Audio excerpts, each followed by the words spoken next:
아무 이유 없이 짜증나는 이유. 이겁니다.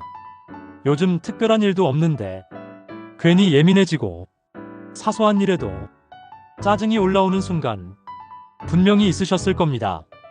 스스로도 왜 이러는지 모르겠고 괜히 주변 사람들에게 미안해지는 상태. 이게 반복된다면 단순한 기분 문제가 아니라 몸 상태 신호일 수 있습니다. 많은 분들이 이걸 성격 문제라고 생각합니다. 내가 예민해진 건가? 내가 참아야 하나? 이렇게 생각하면서 감정을 억누르려고 합니다. 그런데 실제로는 몸이 먼저 무너지고 감정이 따라오는 경우가 많습니다. 오늘은 아무 이유 없이 짜증나는 이유, 그리고 왜 이게 반복되는지 아주 구체적으로 설명드리겠습니다. 특히 마지막 부분은 많은 분들이 놓치고 있는 핵심입니다. 끝까지 꼭 확인해 보세요. 먼저 하나 질문 드리겠습니다. 요즘 들어 사소한 말에도 신경 쓰이고 평소라면 그냥 넘길 일인데 괜히 기분이 상하는 경우 있으셨나요? 이건 단순한 감정 변화가 아니라 몸이 이미 과민 상태로 들어갔다는 신호일 수 있습니다. 이 상태에서는 작은 자극도 크게 느껴집니다. 그래서 평소와 같은 상황에서도 반응이 훨씬 강해집니다. 이걸 이해하려면 몸 상태부터 보셔야 합니다. 첫 번째 이유는 수면의 질입니다. 많은 분들이 잠을 자긴 잤으니까 괜찮다고 생각합니다. 하지만 중요한 건 얼마나 잤느냐가 아니라 얼마나 회복됐느냐입니다. 예를 들어 7시간을 자도 중간에 자주 깨거나 뒤척이는 시간이 많다면 몸은 깊은 수면에 들어가지 못합니다. 특히 뇌는 수면 중에 감정을 정리합니다. 이 과정이 제대로 안 되면 다음 날 감정이 정리되지 않은 상태로 그대로 이어집니다. 그래서 작은 일에도 쉽게 반응하게 됩니다. 예를 들어 누군가 평범하게 말했을 뿐인데 괜히 기분이 상하거나 평소에는 괜찮던 상황이 불편하게 느껴지는 경우, 이게 바로 수면 문제에서 시작되는 패턴입니다. 여기서 중요한 건 피곤하다는 느낌보다 감정이 먼저 흔들린다는 점입니다. 이걸 많은 분들이 놓치고 있습니다. 두 번째 이유는 혈당 변화입니다. 이건 생각보다 감정에 큰 영향을 줍니다. 우리는 음식을 통해 에너지를 유지합니다. 그런데 식사 간격이 길어지거나 단 음식을 자주 먹으면 혈당이 크게 흔들립니다.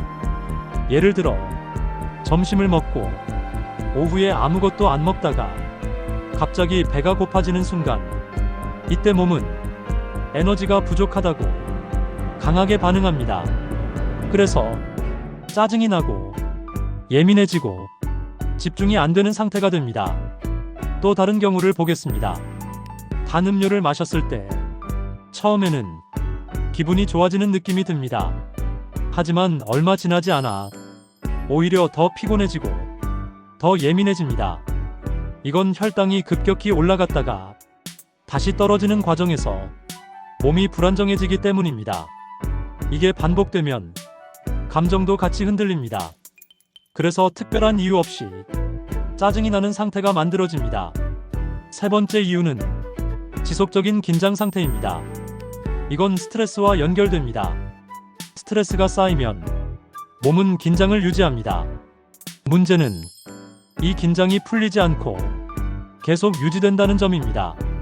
예를 들어 일이 많거나 신경 쓸 일이 계속되거나 머릿속이 계속 돌아가는 상태. 이게 이어지면 몸은 쉬지 못합니다. 이 상태에서는 작은 자극에도 과하게 반응합니다. 그래서 누군가 말을 걸었을 뿐인데 짜증이 나고 조금만 불편해도 참기 어려워집니다. 이건 성격이 아니라 몸이 이미 버티고 있는 상태입니다. 여기서 중요한 포인트가 하나 있습니다. 짜증은 원인이 아니라 결과입니다. 몸이 무너지면 감정이 먼저 무너집니다. 그래서 짜증이 계속 난다면 감정을 고치려고 할 게 아니라 몸 상태를 먼저 확인해야 합니다. 많은 분들이 이걸 반대로 합니다. 내가 왜 이렇게 예민하지? 이렇게 생각하면서 감정을 억누르려고 합니다. 하지만 그건 해결이 아닙니다. 진짜 해결은 몸 상태를 정상으로 돌리는 것입니다. 그럼 어떻게 해야 할까요? 복잡할 필요 없습니다. 3가지만 기억하시면 됩니다. 첫 번째, 수면의 질을 올리는 것. 깊은 잠을 자는 환경을 만드는 것이 중요합니다. 두 번째, 혈당을 안정시키는 것. 식사 간격을 너무 길게 두지 않고 단 음식 반복을 줄이는 것이 필요합니다. 세 번째, 긴장을 풀어주는 것. 짧게라도 몸을 쉬게 하는 시간이 필요합니다. 이 3가지가 맞춰지면 감정은 자연스럽게 안정됩니다. 지금 이 영상 보시면서 혹시 요즘 괜히 짜증나는 순간 많으셨나요? 있다면 수면, 혈당, 스트레스, 이 3가지 중 어디에 해당되는지 숫자로 댓글 남겨주세요. 도움되셨다면 구독과 좋아요 부탁드립니다. 이런 내용 계속 정리해서 쉽게 알려드리겠습니다.